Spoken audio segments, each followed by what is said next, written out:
Hey, Hey. uh,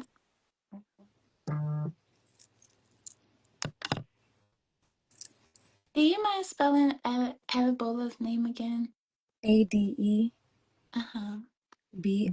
Oh, okay. Here we go.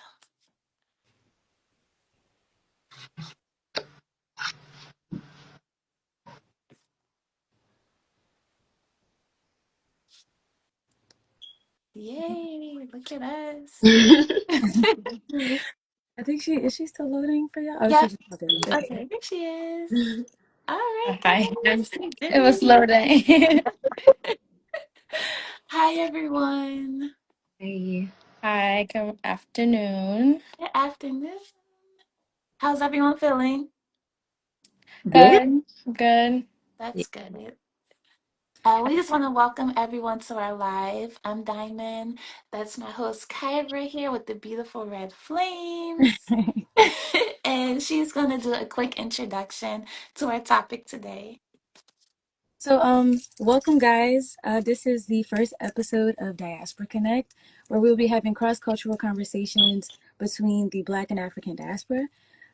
Representing the African diaspora, we have Fun Times Magazine, and representing the Black experience, we have Keeping It Cultured. And today, our first episode, we will be talking about Campus Connect, which is cross cultural conversation in the post secondary space. So, we have two guests here with us to kind of share their experience, and I'm going to let them introduce themselves. Whoever wants to start. Hi, I'm Beatrice Hayfern. I'm from Ghana and I go to Merida College. I'm a rising sophomore and I'm studying computer science. Okay. Hi, my name is Adebola. I'm Nigerian. I went to undergrad at Lincoln University, and I'm currently in medical school at Rowan University.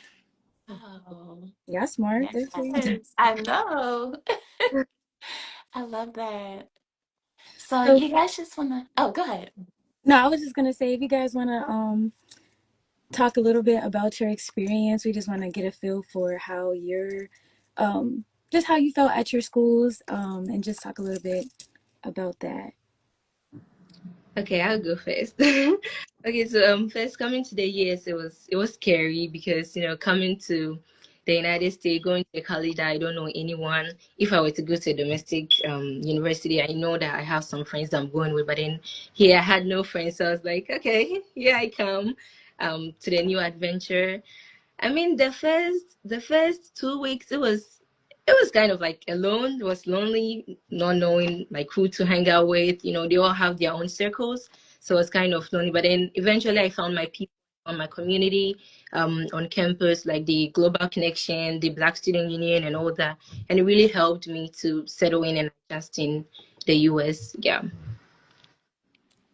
For me, I feel like coming here was like a big thing on its own, but I came here during a pandemic. I came during COVID and I came by myself because there was like the whole travel ban and only students were allowed to fly. So I came here by myself. I have my aunt that lives in Connecticut and I stayed with her for a little bit before going to Lincoln. And like Rachel said, it was very lonely. It was very different from home. It's like I also had issues with people understanding me because my accent was so thick. And it would be like, I'm trying to like communicate and they're like, I don't understand what you're saying. So it was hard, kind of like adjusting to everything. But like she said, it was, I think what really helped me as well was being in uh, an HBCU and being around people that look like myself. So it wasn't that much of a culture shock because everybody still looked like me. It was a very supportive environment. So I really loved that. Let me see what else. I feel like I loved like the little like organizations. I had African Students Association and I had a couple of other like Nigerians, Ghanaians, like people from Senegal that we all kind of created our own little African community here and little orgs like having going to class and meeting new people. Eventually you kind of get back into the groove of things. Yeah. Yeah, about the accent, it's so difficult when you're speaking like they're like Hmm. come again. So you have Yeah. to like. Speaking of like accent, I wanted to ask a question about like culture. How do you think your like culture helped you like create new connections? Do you think it helped you like start conversations, or was it like a little bit of a barrier, like trying to connect with Americans or other people from even different countries? What do you think? I wouldn't say necessarily like a barrier. I feel like with the African American community, there's a lot of stuff that we do very similar to Africans, and it's like it was like a lot of like, oh yeah, we did that, we do that. It's just called something different, or we do eat that. It's just called something different, and it's like you kind of see like it's still a lot of like African culture here in the African American community. So it was kind of like ways that I was able to connect with people here. So I wouldn't necessarily say like a barrier. The only thing was like communicating like with the accent. It's hard to understand sometimes. Yeah. Yeah. I'll say the same because my school is not HBCU, it's like a PWI. So most people, those that are willing to communicate with other people, they just come, hey, where are you from? And I just say, oh, I'm from Ghana, this and that. So it wasn't really a barrier to me. Oh, that's awesome. I love that. You guys had great experience with that and no negative experience. So that's awesome. Mm. I also, Adebola, I heard you say, we do a lot of similar things within our cultures. I know, like, just being sisters with you, like, I've learned a lot. I know my roommate at one point, she was from somewhere else as well. So I feel like I learned a lot about other cultures just being around you guys. So Mm-hmm. I wanted to ask, like, on the flip side, what what were your expectations coming to like an American college, and like what did you learn from this experience? I would say for me, like when you're back home, we're like coming from an underdeveloped country, right? There's this type of illusion in your head that you think once you come to America, all your problems will be solved, and you're gonna come to this new world and you're gonna start it over again. Mm, But I feel like coming here is just being like, okay, you still have to work hard. You still have to do what you gotta do. And also being a black person in America is another different thing you have to tackle as well. So it was not the what people think in their head back home that once you come here, money just starts flying and coming in and you make it in life and you become famous and all this stuff. So I think it's just like an adjustment. What was the second part of the question again? um, like what did you learn like coming to an American college?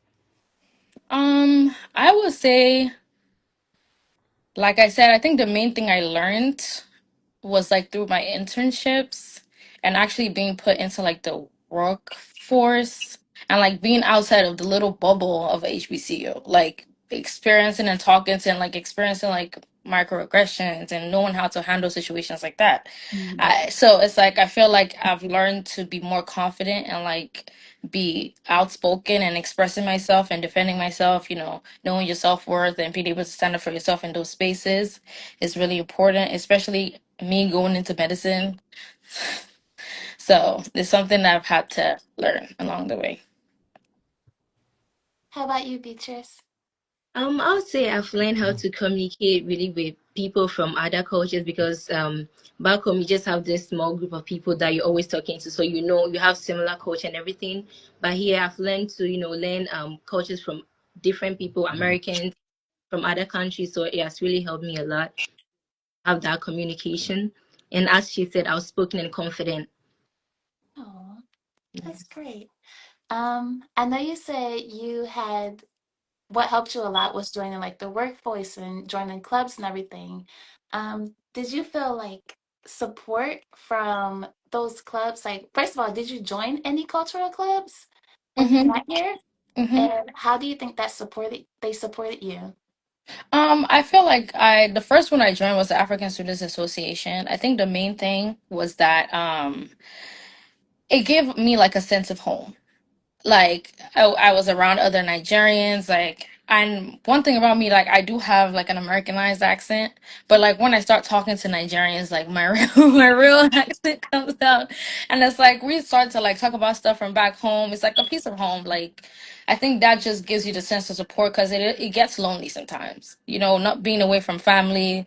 It's not like I could go home for Thanksgiving and go spend time with my dad. Like my dad is all the way back home, so it does give you a sense of like community and like home.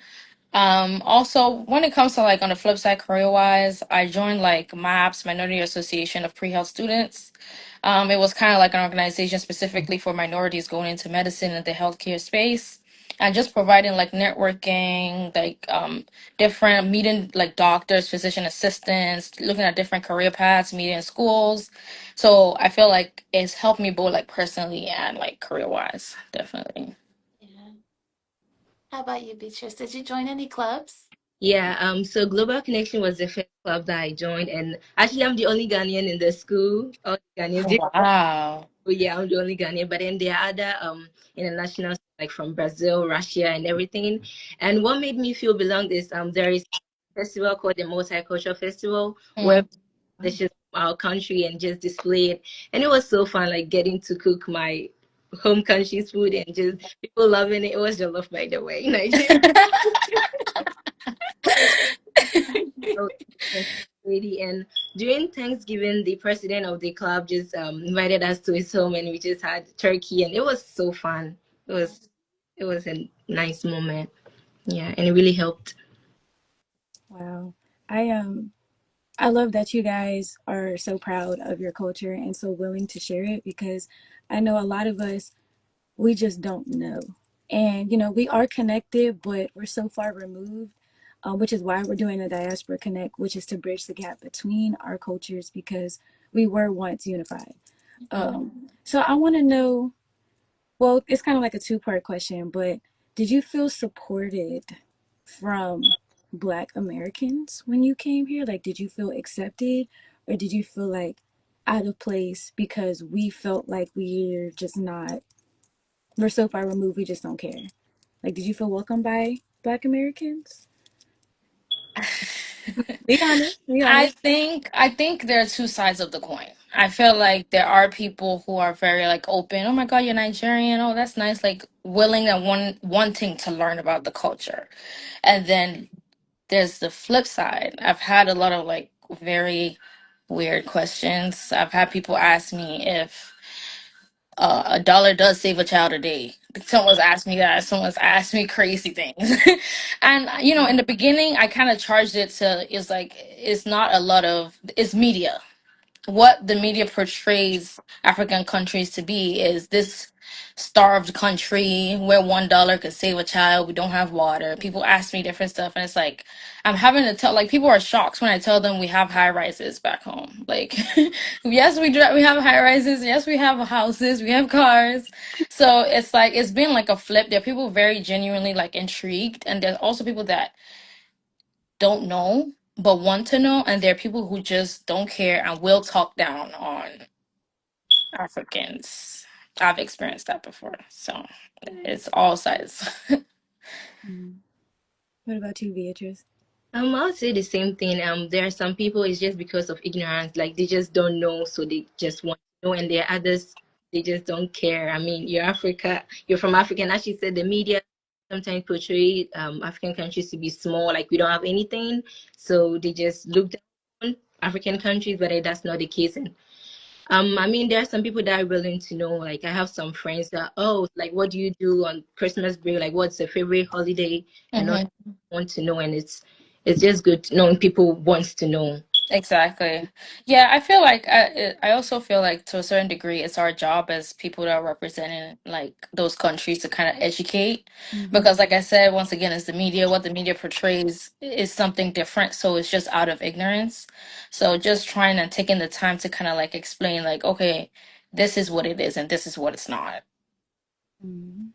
Yeah, I know, like, as Africans coming to America, you're not just dealing with having to justify and explain yourself to other Black people, but also to our counterparts as well. So Mhm. you guys are hit with like a double whammy. So have you ever had to do that with our counter? I mean, I'm sure you have, but Oh how yeah. is it harder? Or like, do I you feel like you can think relate better with Black people? um it was my first experience was I was actually just in shock. I don't think I actually processed it because till like couple minutes later. I was like doing an internship, and it was this Caucasian old lady, and she had called me a slave, like introduced me to somebody else as a slave. Yes, she did. And I was like, I was in shock because I was like, wait, did this just actually like happen? So it was like, I feel like the same way it was someone like that, because she had already been saying minor things like, oh, she knew I was from Nigeria and I would love this paper about lions. I would love it so much. Like those like kind of like little things, and it kind of led up to that moment. And that was why I said like it kind of taught me kind of like how to speak up for myself, because I had to go to a higher up and kind of express like how I didn't like that. And I would prefer not to work with her, and he was very understanding. He was also like our counterpart as well, and he was very understanding. He was like, I understand. He made her apologize to me, and he was like, you can work directly with me moving forward. So like, I won't generalize and say it's always like that, but there are people, like I said, it's both sides of the coin. There are people who don't even see it like that. Like, I'm just a student here to do my internship, but for her, I was an African Black student here to do my internship, if you understand what I mean. Yeah. Wow. Wow. I Wow. did not know that. That you see, if you like took a screenshot of the screen, you'd be like, oh, like, Right. wait a minute. Literally. Because I can't believe she said that. hmm Like That she said it like it was a joke. She was like, "Oh yeah, hi, this is at a bowl of my slave." I shouldn't be saying Wow. that. That's what she said. And I was like, Wow. "Oh, It okay." brought tears to my eyes because I can't believe people still think like that in 2025. Like, come on. Let's leave the hate behind. Like, It let's was just, shocking, that's very shocking. crazy. That's what crazy. about you, Beatrice? I hope you don't have No. I really hope I don't want you to have these stories, but I would love to hear if you had an encounter that was kind of like life changing or perspective changing. I'll say that. Actually, I haven't had any like bad encounter where people maybe call me names or something like that. But like, they just ask, so like, do you have airplanes in Ghana and those kind of, but not really something that I'd be like sad about it. So I also have not really had experience with that. Okay. That's good. Especially being at a predominantly white school. That's Yep. really good to hear. hmm I Yeah. went Um, to school, and I think because it's a small school, that's why I haven't had maybe those encounters. yeah. Yeah, it's not really. Hopefully, you don't have Yeah. to. Yeah. But 'Cause I know even me as an American, sometimes when I know I'm going to like a majority white place, I still get a little bit nervous. And now that like I'm a mom and I have a dark skinned son, it makes me even more nervous. You know, like what are people gonna say when they see him? Are they gonna do like little microaggressions? So I can't imagine like coming from Africa and going to a predominantly white school. It would cause a lot of anxiety. yeah, sure. So I'm really happy like that wasn't your experience at all, and I pray that it continues to be like that. Yeah. So Mhm. yeah. So I'm sorry, this question's popping. Like coming to a new place and all the new things that you're experiencing in America, especially like microaggressions and having to explain yourself and your culture to other people and being away from your family, how does that affect your mental health on a daily basis? I try not to think about it. I talk to my dad like every week. I talk to my sister. My sister is also here, but she's all the way in Texas. So in some like holidays, like before, like during summer, I will go spend some time with her before my internship. Or in winter breaks, I do have family in Texas, so I go to Texas a lot. But it's hard because my dad, he comes every year, but it's still hard. Like I'm not a fan of like Thanksgiving, simply because it's like a time where you spend with like your family or with your mom, your dad, like Thanksgiving. And it's like most of the time I had to stay in school because we have finals the next week. And it's like if I leave and go all the way to Texas, it feels like a waste of money. If I'm coming back for 1 week, then going back again. So I started to not like those holidays simply because it just felt like so lonely sometimes. Yeah. I'd say I have family here. So currently I'm on summer break and I'm with my brother and my sister-in-law Diamond. So they really help me a lot. And I always call my mom and dad back home, and they help. Like always talking to them, even though always talking to them makes you want to go home. But Mhm. the support. They are my support system, and my friends back in school, they help. So I'll say that yeah, having the support group, family, and friends really help. That's good. Also, talking about like mental health, I wanted to know what were some cultural shocks that you had to get used to that first, what were you expecting and what totally shocked you, like culturally when you got here, if there's anything? Um, I don't know if there was something I was expecting. I was more of just like excited to come and like start, college. You're finally gonna be away from home, like getting into your independence. I was excited for stuff like that. One thing that was a culture shock, the food. The food was a culture shock. Like we don't eat mashed potatoes, we don't eat mac and cheese. So it's like my first time going to the calf. I'm like, what do I What's even pick? this? I don't know. I don't know what to pick. And I just picked the most generic thing like chicken. Wow. But I will say another thing is that back home it's very strict, like when it comes to a school environment. Like you don't talk back to your teachers, you kind of like what they say goes. If I decide to fail you, that's just what it is. I failed you. Like you can't go up to the dean and try to fight it back. It's just gonna be what it is. So it was kind of like a shock because being in class and you have people who do like speak out, and I'm just like, oh, we can do that here. I was just talking to my husband because he's also from Ghana, obviously. And he said that when he came for college, because he came when he was like 18 for college from Ghana, Mhm. he said one thing that shocked him were study guides. He was like, what? What? Y'all just a Yes. study guide? Y'all writing Yes, us cheat, basically? Because, they like, don't do when all they, that. yeah, like he said back home, they would have to test from like 4 years, like their whole high school, they would have like one big test at the end of their high school from 4 years of school. Hmm. No study guide, nothing. You didn't know what was on it. You just had to prepare. So he, Hmm. when he found out about study guides, he was so excited. Yeah, it was more like, this. The teachers they could come in, speak for 1 hour. If you can hear them, you can hear them. If you can't, you can't. If you take notes, you take notes. If you don't, you don't. And they can put whatever they want to put on the test. Wow. Wow. I couldn't. Beatrice, you want to answer? Yeah, for me, one culture shock was so my first year when I went to college, I thought we all be taking the same core classes, but then not knowing that in some high schools in the United States, they are allowed to take some college level classes so they can graduate early or they can transfer those credits to college. So a friend of mine just graduated as a sophomore. I'm like, how does I think it's That's something good, like it saves you tuition and all that, and Mhm. it could be introduced back home so you can take. No, literally.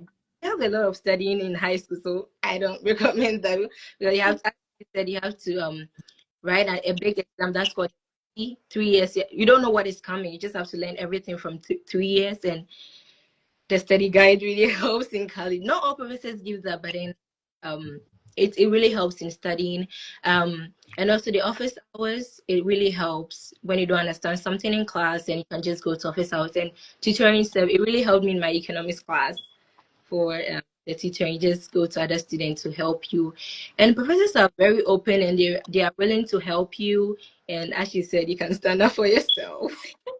But I mean, I don't recommend it, but you can just talk back politely or obviously. And it was a culture shock, and the food. So I always go with rice, chicken. It never disappoint at least. That was me, Yeah, rice. literally. Rice and chicken from like my first couple months. I had to ease into it.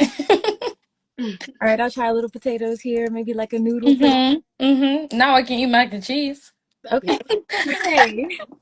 So I'm kind of curious, like, just on the flip side of culture shock, do you feel like coming to America, you saw anything that was along the lines of cultural appropriation on your end? Because I know, like, you know, we black, not even just black people, I feel like in America, we can take a narrative or take an idea and run with it. Hmm. Um, and it could be offensive or completely inaccurate. Like you said, you were talking about how a lot of people look at social media and think that Africa has all starving children and no water, you know? So, is there anything that you felt that has been appropriated from your culture when you came to America? I wouldn't say necessarily like appropriation Okay. because I do feel like the Black community is an extension of Africa itself. So I wouldn't regard it as like appropriation, but there are some offensive things. I feel like most times like people minimize Africa. Like they think Africa is a country. It's not a country. The continent. It's not a country. And sometimes you're like, oh, I just visited Africa. Where in Africa did you go? Like, so it's like, I feel like there are a lot of people who will try to mimic the accent Mm, and like and not in a old type of way. It's kind of sometimes I feel it's a fine line with just joking with an accent and then mimicking to kind of like make it like a joke because this is actually people's culture and how they speak.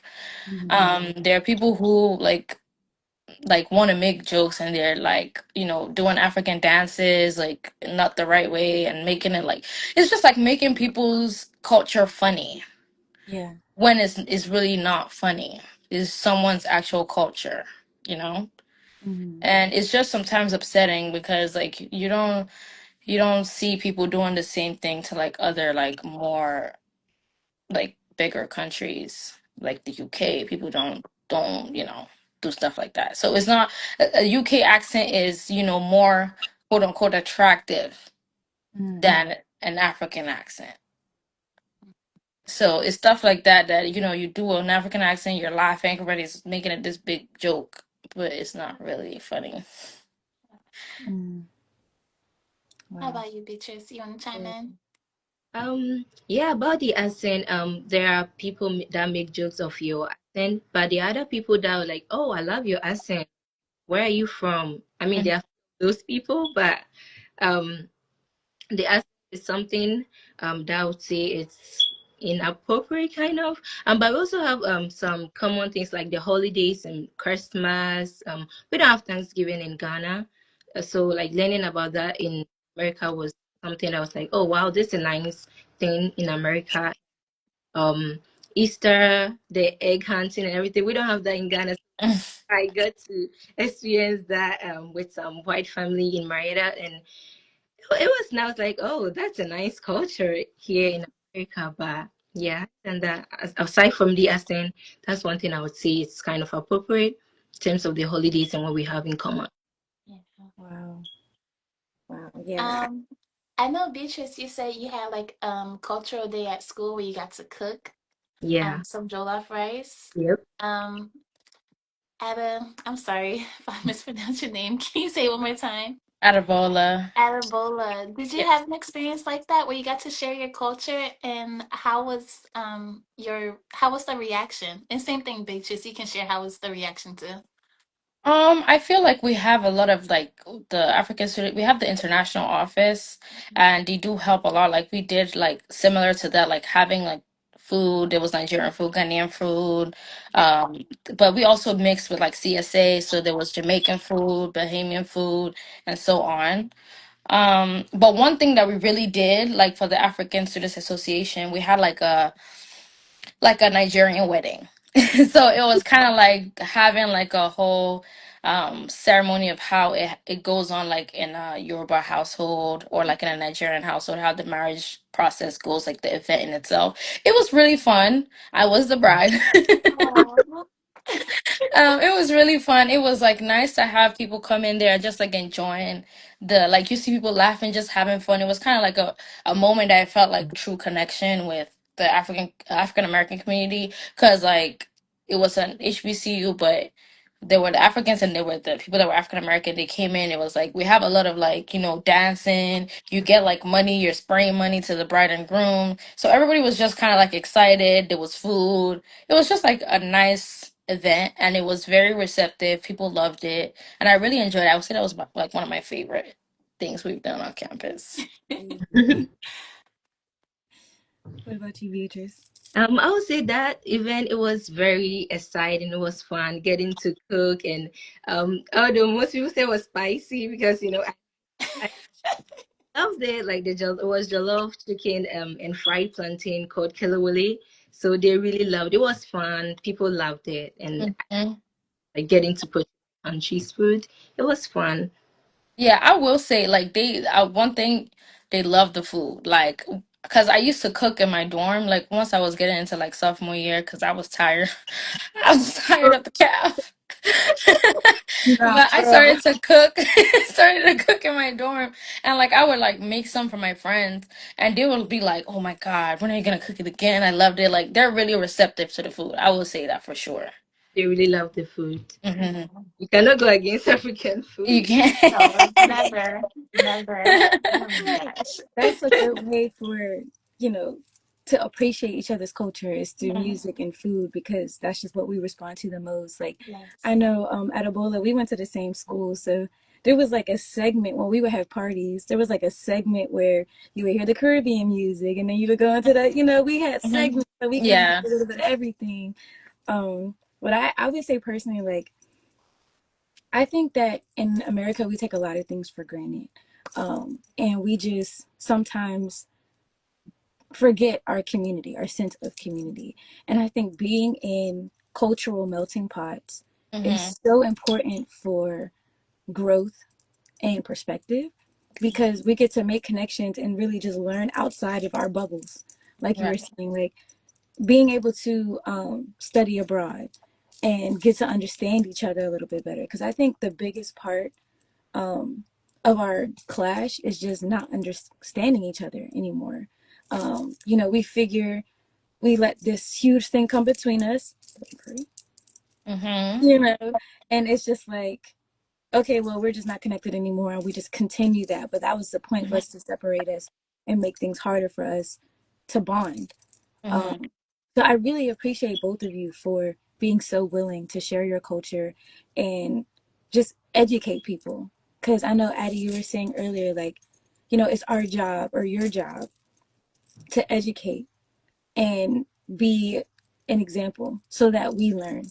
Some people Mhm. aren't always receptive, but I feel like those who really care and want to know, you're really doing a huge thing by doing that. Mhm. Um, Yeah. so I do have another question.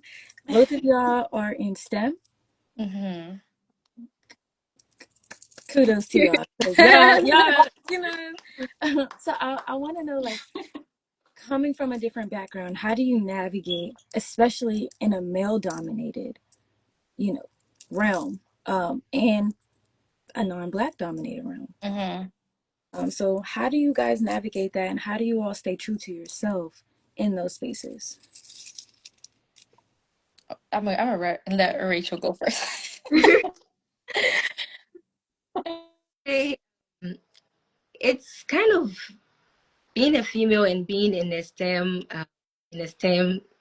you know, it's exciting. I mean, it's kind of nervous in a way because it's male dominated, but in being the only female or one of the females and being black, I mean African, is very powerful, and you get to show them who you are. Like you are so smart, you're capable of doing it, and it's it makes gives you a sense of like purpose, not pride, but like proud of yourself of being in that category. And I remember in one of my CS classes, I think we're just two females in that class, and it was it was dominated by a male. But then I would say the other girl was also smart. I'm like, okay, go girl, yeah, Mhm.